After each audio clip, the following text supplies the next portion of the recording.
We are still chatting with journalist and author Don Lemon. Don, I'm so excited you're here. Tell us about your new book titled, This is Fire, What I Say to My Friends About Racism. Here it is. I love this book. So let me tell you, this book came about after the killing of George Floyd was the inspiration, the main inspiration behind this book. There were others. And if you know James Baldwin, right, who is my literary hero, yes. He wrote a book called The Fire Next Time. And he started by writing a letter to his nephew on the 100th anniversary of the Emancipation Proclamation. Well, I was sitting at home like everybody in quarantine when this was all happening, and I couldn't see my loved ones. And so I decided to just sit down and write a letter to my great nephew about the world he's about to inherit. And then I wanted him to be able to embrace his beauty and blackness with an ease that I wasn't able to when I was young enough. And I started writing a letter like James Baldwin did. And all of a sudden this book came out. People were calling me saying, especially my white friends, what do I do? What do I say? I don't have the vocabulary to be able to talk to my kids. I don't know. I feel like I've let down my black friends because I'm not understanding the things that you have to go through. And this book just poured out with the history of this country that you need to go. We need to start from the beginning, from the truth of this country about Columbus. Columbus didn't discover America. America was here, and the Native Americans were already here in America. Now, if you want to say that Columbus and Europeans conquered America, okay, that's fine, but didn't discover. So we need to start with the truth of this country. So I give history, and I talk about what we need to do as far as policing and race and how we need to talk to each other and what steps we can take in order to be able to, we're never going to get rid of it, right? But to make it better. And so this is a starting point. Wow. I love that you said that your friends were calling you. Why do you think it's important for people of all races to read this book? Because we always say, as you guys know, because I watch, you know, I'm a viewer, and I'm also a former co-host. I think I've co-hosted twice. So I watch, because the conversations that you guys have on this show every single day, how candid you are. You don't always agree with each other, and that's the beauty of the whole thing, of friendship.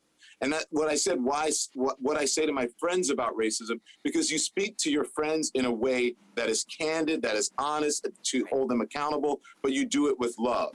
And so I think everyone can get something out of this book. We have to stop saying, well, we need to have this conversation. It's time we have a conversation. Let's have the conversation. More importantly, though, once you start to have the conversation, you need to do the work.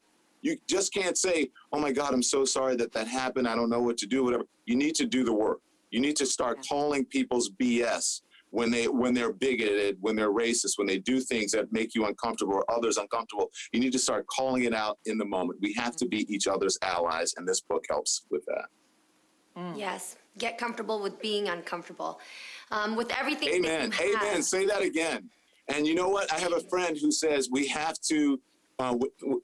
This will change when people are willing to have their pleasure interrupted. So being uncomfortable, as you said. Yes. That's so great. Yeah. I agree with that. Don, with everything that you've reported on over the course of your career, is it hard for you to remain hopeful? And if you are hopeful, tell us what gives you that hope. Give us the hope, too. Okay, let me tell you, give us the hope for this, honestly. This beautiful cacophony of gorgeous women, all of color, all of different backgrounds. When you look at what it took for our ancestors to get here and for us to get where we are, we have to remain hopeful because we cannot go back.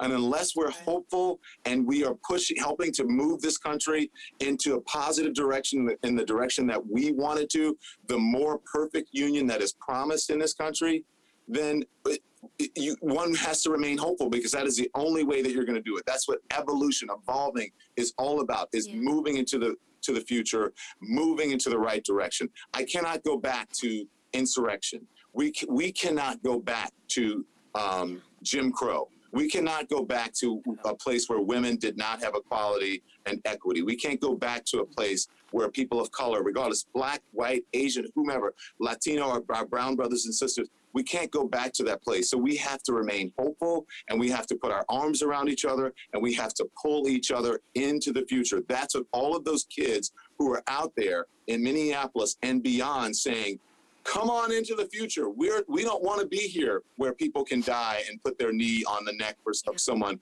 for 9 minutes and 29 seconds. So we've got to be hopeful, and we have to help each other, and we have to be each other's allies. And it's not going to be comfortable. Water hoses weren't comfortable, right? Dogs weren't comfortable. No. Lynchings are a tough thing to talk about, but we moved beyond that. That's right. Even when the whole world didn't want us to.